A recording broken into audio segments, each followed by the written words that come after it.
সেই নবীর নাম আহমেদ, যেটা আল্লাহ রাব্বুল আলামিন সূরা আরাফের মধ্যে বলেছেন যে তাওরাতে স্পষ্ট করে লেখা আছে তাদের কিতাবের মধ্যে শেষ নবীর নাম হবে আহমেদ। তাই তারা মাসিহকে হারিয়েছে, আশাহত হয় নাই, তারা আরো একজন নবীর অপেক্ষা করতে থাকে, তার নাম আহমেদ, আসবেন আরব থেকে, আরবের সম্ভ্রান্ত বংশ থেকে। দ্যাট ইজ ওয়াই তারা সবাই সারা দুনিয়া বাদ দিয়ে মদিনায় এসে বসতি স্থাপন করা শুরু করে। বুঝতে পারছি কথা?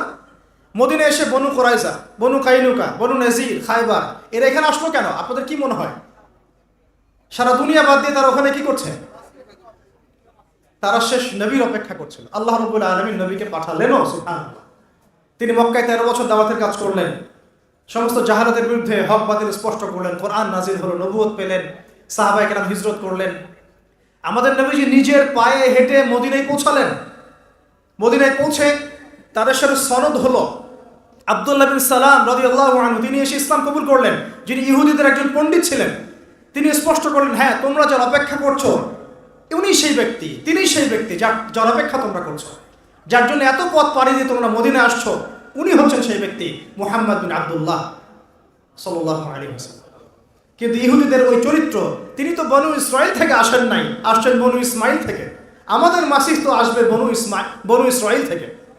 তাদের কনসেপ্ট হচ্ছে আমাদের মাসিহ আসবে বনু ইসরাইল থেকে, তিনি তো আসছেন বনু ইসমাইল থেকে, তাই আমরা কখনোই তাকে নবী হিসেবে গ্রহণ করব না। আমরা প্রথম প্রায় 17 মাস তাদের কিবলার দিকে নামাজও পড়েছি। এরপর যখন তারা এইভাবে উদ্ধত আচরণ শুরু করেছিল, আল্লাহ রাব্বুল আলামিন তাদের শেষ চান্সটা নষ্ট করে দিলেন, শেষ, এবং আমাদের কিবলাও ঘুরিয়ে দিলেন। এখন থেকে তোমাদের সাথে আমাদের কোনো প্রকার সম্পর্ক আর বাকি নেই, কিবলাও ঘুরিয়ে দেওয়া হবে, তোমাদের সুযোগ হাতছাড়া হয়ে গেছে, শেষ। এবং আমরা নতুন একটা জাতি হিসেবে আত্মপ্রকাশ করলাম। তারপরেও আস্তে আস্তে দেখবেন বদর, উহুদ, খন্দক, খায়বার এগুলো পাড়ি দিয়ে মক্কা বিজয় পর্যন্ত হয়েছে। এর মধ্যে পয়েন্ট হচ্ছে এই বনু কুরাইজা এক, বনু কাইনুকা, বনু নাজির, তারা শুধুমাত্র চুক্তি ভঙ্গই করে নাই, মদিনা সনদ শুধু ভঙ্গই করে নাই, বরং নবী সাল্লাল্লাহু আলাইহি ওয়াসাল্লামকে হত্যার চেষ্টাও করেছে। শেষ সুযোগ তো হাতছাড়া হয়েছেই, শুধু তাই না, হাতছাড়া করার পরে ঠিক ঈসা আলাইহিস সালামকে তারা যেমন হত্যার চেষ্টা করেছিল, সিমিলারলি তারা নবী সাল্লাল্লাহু আলাইহি ওয়াসাল্লামকেও হত্যার চেষ্টা করলো। বনু কাইনুকা কি করলো? একজন মুসলিম দিনী বোন, আমাদের সাহাবী, মহিলা সাহাবী, তার কাপড় ধরে টান দিয়েছিল, সতর খুলে গিয়েছিল। সেখানে উপস্থিত একজন সাহাবী প্রতিবাদ করেছিলেন, একদম গর্দানে তরোয়াল দিয়ে আঘাত করেছিলেন ইহুদির। সাথে সাথে ওই ইহুদিরা মিলেও সেই সাহাবীকে শহীদ করে। একজন নারীর ইজ্জতের বদলা নেওয়ার জন্য, একজন সাহাবীর রক্তের বদলা নেওয়ার জন্য নবী সাল্লাল্লাহু আলাইহি ওয়াসাল্লাম পুরা বনু কাইনুকাকে বের করে দিয়েছেন।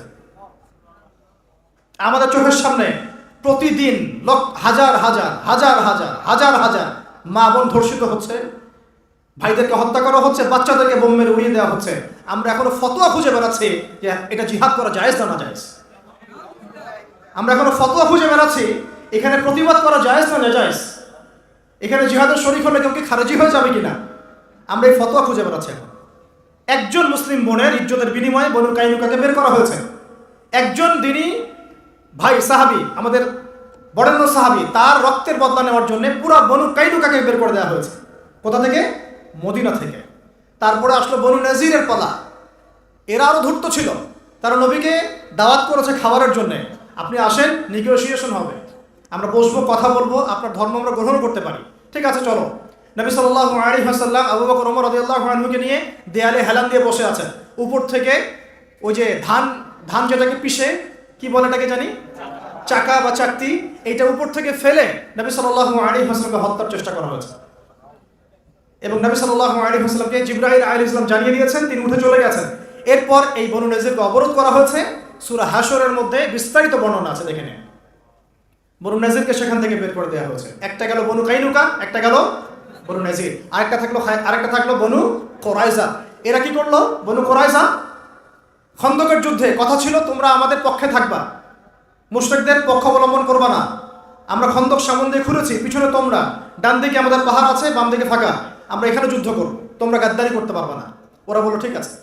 যুদ্ধ শুরু হওয়ার পরে তারা কুরাইশদের সাথে মিলিত হয়ে আমাদেরকে পিছন থেকে ছুরি মারল। নবী সাল্লাল্লাহু আলাইহি ওয়াসাল্লাম সেই আহত সাহাবী, যার নাম শুনলে মানে আমাদের হৃদয়টা কেঁপে ওঠে, সাদ বিন মুআজ রাদিয়াল্লাহু আনহু, যার মৃত্যুতে আল্লাহর আরশ কেঁপে উঠেছিল, যার জানাজার নামাজ পড়েছেন প্রায় 70,000 ফেরেশতা, সেই সাহাবী আহত অবস্থায় হাতে রক ছিঁড়ে গেছে, ইয়া রাসূলুল্লাহ আমাকে এই বনু কুরাইজার ব্যাপারে সিদ্ধান্ত গ্রহণের ইখতিয়ার দান করেন। হ্যাঁ, তোমাকে দেয়া হলো। তিনি বললেন প্রত্যেক গাদ্দারের গর্দান নেওয়া হোক।